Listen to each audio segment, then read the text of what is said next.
The origins of this fort are shrouded in the mists of history. There are some who believe that the first fort here was built by the Shatavahanas in the 1st century AD. However, what is beyond dispute is that by 12th century, the place had become famous as Devagiri. The name was apt because the hillside was studded with temples dedicated to Jain, Buddhist and Hindu deities. The place was prosperous and ruled by Yadava dynasty. This tempted the Delhi Sultans to attack it and repeatedly plunder it. The first to do so was Alauddin Khalji. Since then, 8 centuries passed and 7 dynasties ruled over this fort. The Khiljis were followed by Tughlaqs, Bahmanis, Mughals, Marathas and Asafjahis. It is not surprising at all that there are many ruins in the fort that tell many a colorful tale.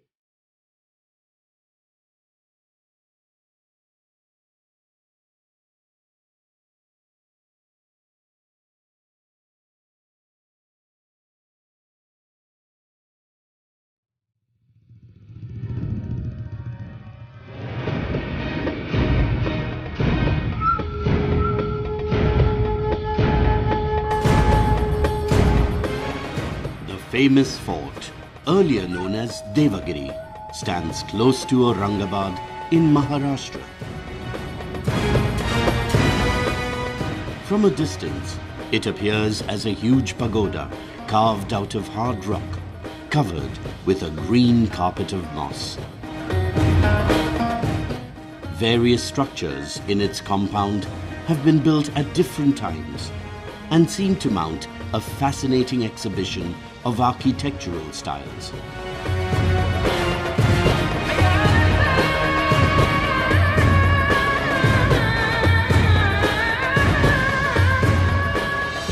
इस किले की ख़ास खूबी यही है कि ये और दूसरे किलों की जैसा ये तामीर नहीं किया गया. It was not built, it was carved, it was carved out of one single rock. और यही वजह है कि इसकी मजबूती जो है इस कदर है कि डिफेंस पॉइंट ऑफ व्यू से लीजिए आप, security safety point of view से ले लीजिए, तो मेरा ऐसा ख्याल है कि कोई दूसरा किला इसकी शायद बराबरी ना करे. और यही वजह है कि इसको इनविंसिबल कहा जाता है, यानी एक ऐसा किला जो नाकाबिल तस्खीर है, जिसको हम फतह नहीं कर सकते.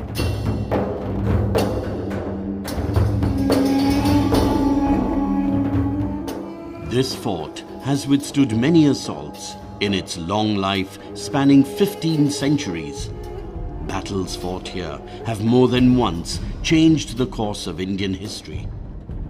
Alauddin Khalji, Muhammad bin Tughluq, Malik Ambar, Shah Jahan and Aurangzeb attacked it one after another. Those who dwelt within suffered but stoically picked up the threads of their ravaged lives every time. Daulatabad is absolutely brilliant in that it perhaps best reflects the layers of construction for centuries, overbuilt and rebuilt, and each time more secure than the last.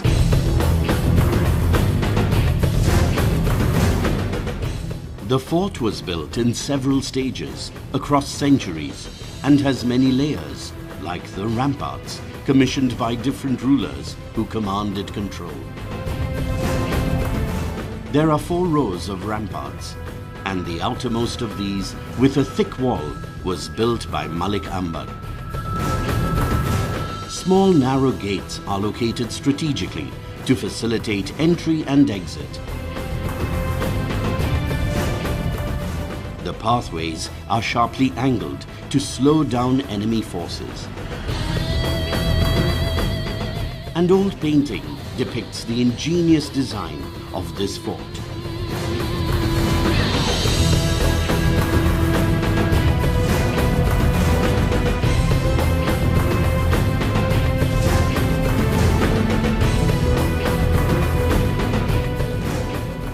After crossing the ramparts, the invader confronted another formidable obstacle, the moats, some natural, others man-made.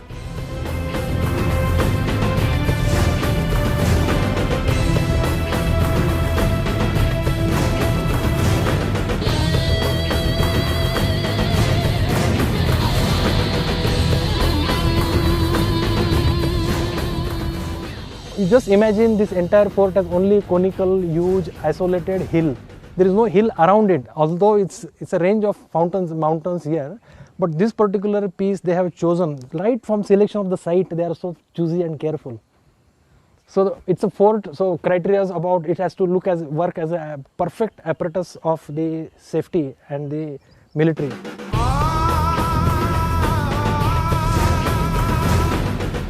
There are 8 main gates, of which only 2 are in use today.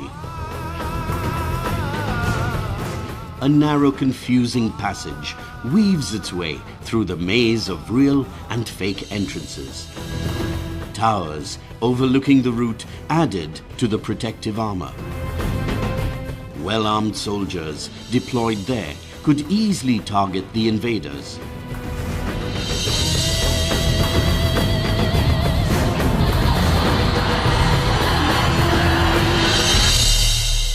The fort at Daulatabad is reckoned among the most difficult forts to conquer in the whole of India. Nature has provided it with wonderful defences. On 3 sides, it is surrounded by high hills, and it stands itself on a sharply chiseled rock about which it is said that not even a snake or ant could climb it up. What about man? If somehow an invader crossed these, he was confronted with 3 parallel rows of ramparts, beyond which lay man-made moats, once upon a time full of bloodthirsty crocodiles and more poisonous snakes. And still beyond lies a dark maze where stood guardians of the fort holding boiling water to pour over invaders. It truly was a very difficult fort to conquer. One could lay it low only with the help of a traitor. A wooden drawbridge led to the most terrifying, life-threatening obstacle.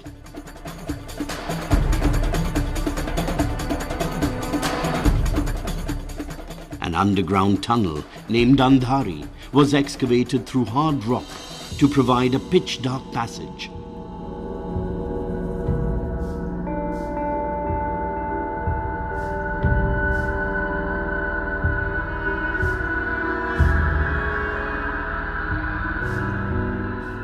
Sentinels stood at heights with cauldrons of boiling oil ready to pour on the invaders.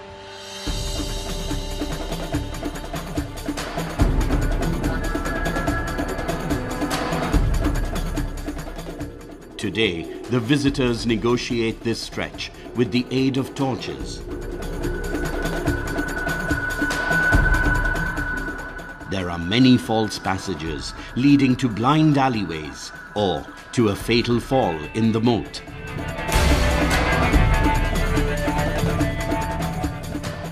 The tunnel could be filled with toxic smoke to harass those confined in its entrails.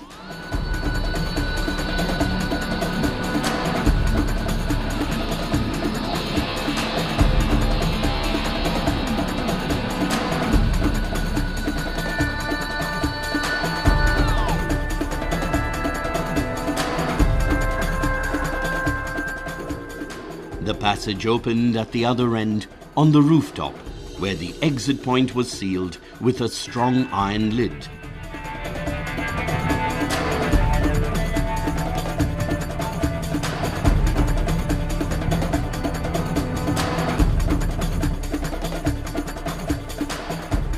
Stairs on the side leading up were built much later for the convenience of visitors.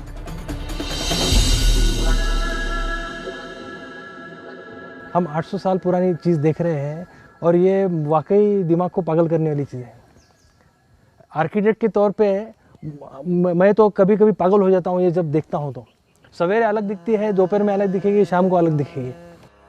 तकतन के दाता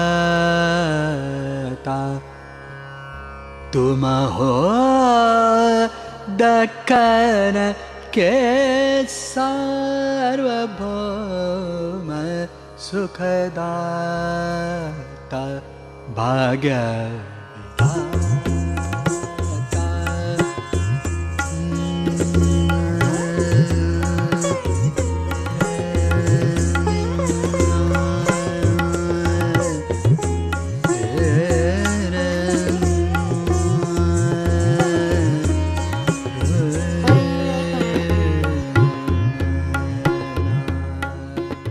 Hundreds of broken statues and remnants of ruins are scattered all over the place.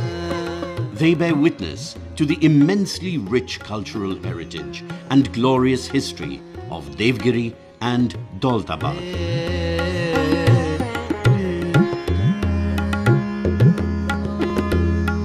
Devgiri Fort is one of the very few forts in India which not just tells us about the war strategies and the battles fought and won in this region, but also speaks of the cultural tradition during the Yadava dynasty. It was the golden period for art and culture in this region. Many great literary works, a very famous treatise called Sangeet Ratnakar, which is like a Bible for the musicians and musicologists, and a famous musician Gopal Nayak was able to contribute in a great way by composing many new ragas. One of the ragas which is named after the fort is Rag Devgiri Bilaval.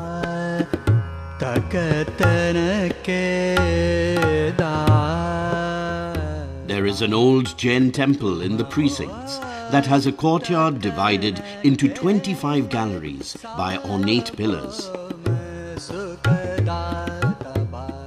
The magnificent shrine changed into a mosque with the passage of time, and that's why we also encounter domes and arches here. A statue of Bharat Mata was installed here after independence, and today it is known as Bharat Mata Mandir.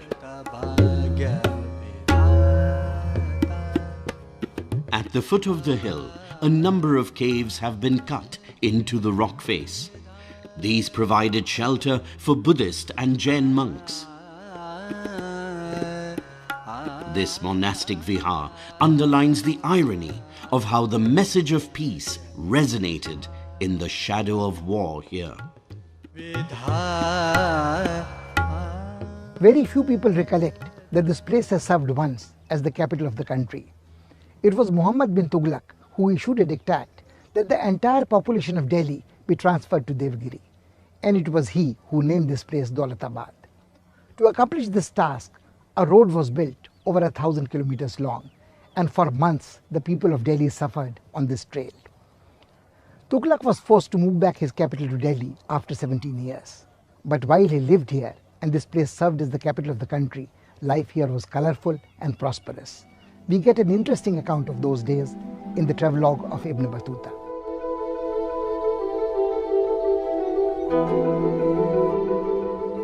The fort stands today as a memorial to Muhammad Shah Tughlaq, who was an eccentric tyrant for many in his lifetime.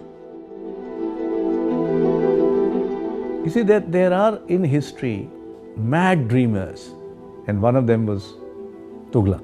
He wanted to change the world as he got it, and in that he wanted to bring new reforms, do new things, and he was thought to be a madcap. Here is a man who's not understood in his time because he had a dream, and they were not satisfied. These are the kind of people who are not satisfied with reality as given.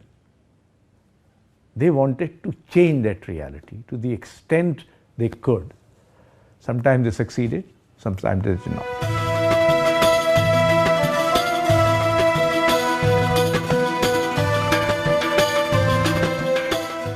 This fort was under the control of the Bahmanis in the 15th century.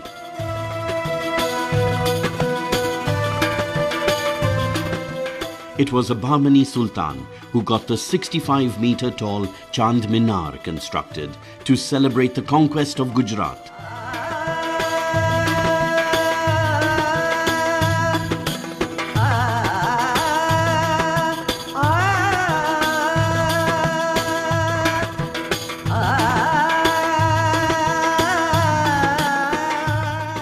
Built in the Persian Turkic style, it is the second tallest tower in India. Over 33 meters in circumference, the Chand Minar could serve as a watchtower if needed.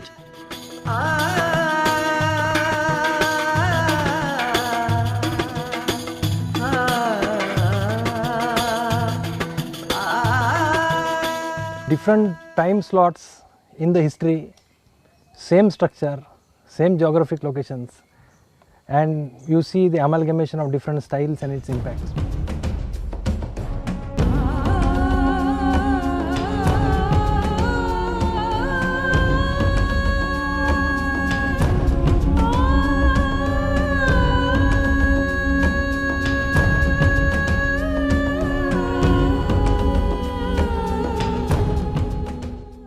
This palace is famous as Chini Mahal, as in the past its walls were covered with colorful Chinese tiles.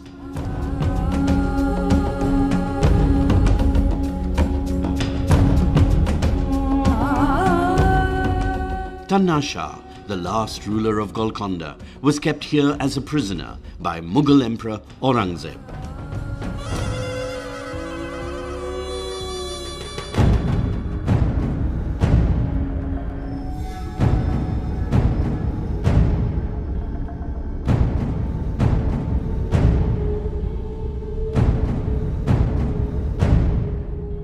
When Aurangzeb captured the fort, he ordered large cannons that could be rotated to fire in all directions, to be placed at strategic locations to reinforce its defenses.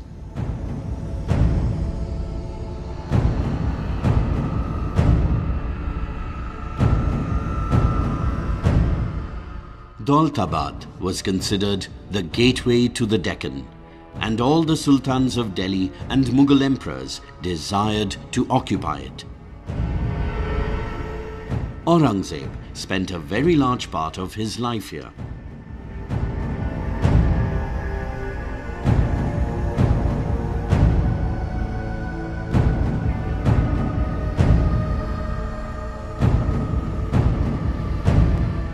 A major attraction for the visitors is a large cannon named Qilai-e-Shikan, the wrecker of forts, with verses of the Holy Quran and the name of Aurangzeb inscribed on it.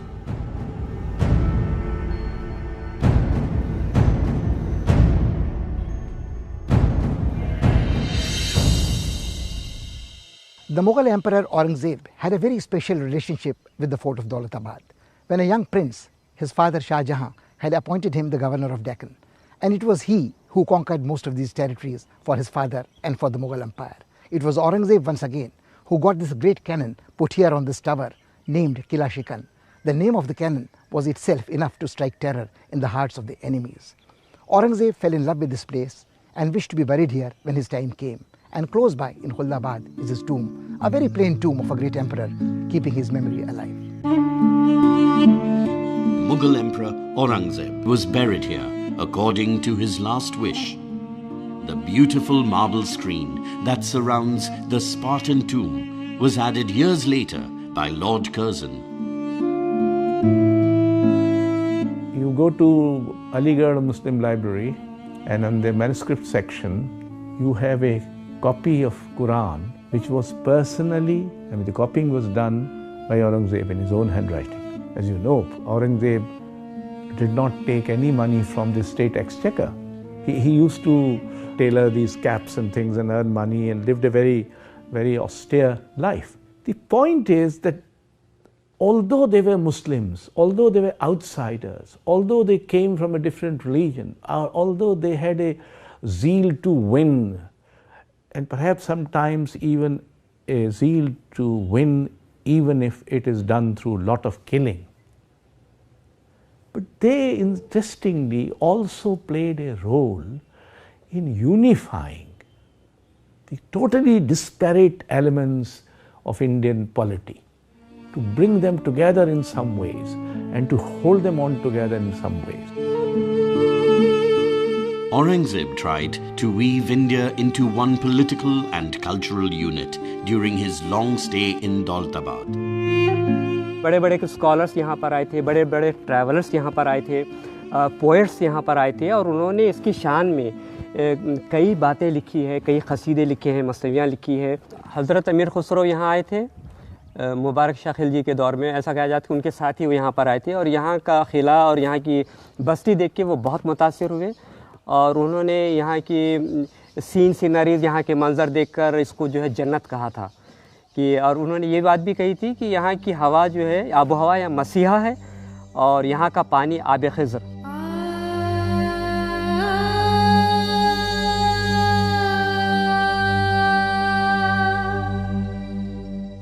The salubrious climate and prosperity tempted invaders.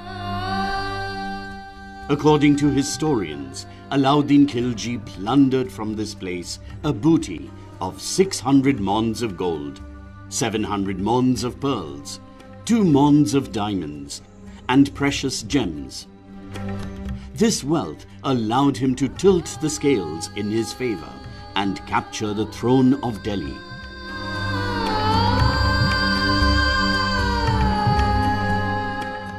Daultabad attracted Mughal Emperor Shah Jahan like a powerful magnet. The Baradari at the top of the fort was built by him. Open pavilions decorated with arches and pillars like this were a characteristic feature of Mughal architecture.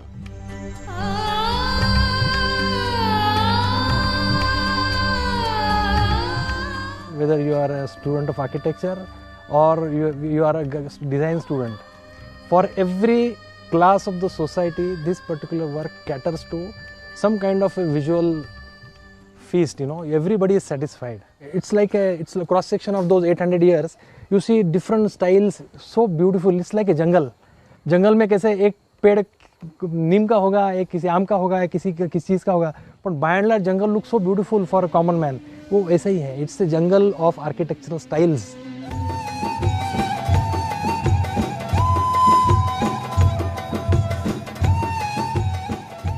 When this fort was under the occupation of Nizam Shahi Sultans of Ahmadnagar, they commissioned the Rangeen Mahal. Delicate arches and remnants of ornate windows tell the tale of past glory of the ruins that remain of a once beautiful structure.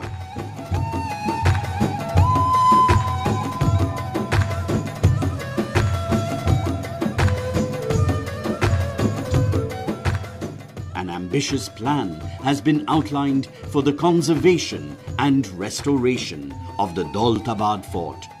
Skilled craftsmen have been invited from far-flung places to team up for this task.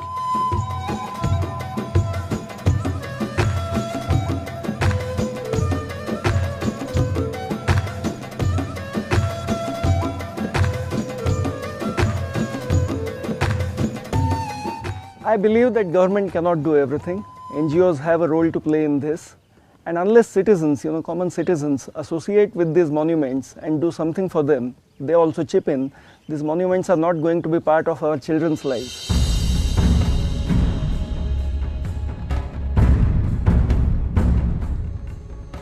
Work is underway to give a new lease of life to decaying structures. It is both expensive and fraught with risks.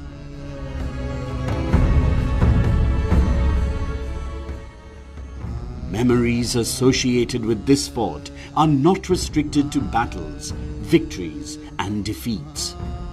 They also recall tales of prosperity and dividends of peace, of a time when melody wafted in air and majestic monuments were raised.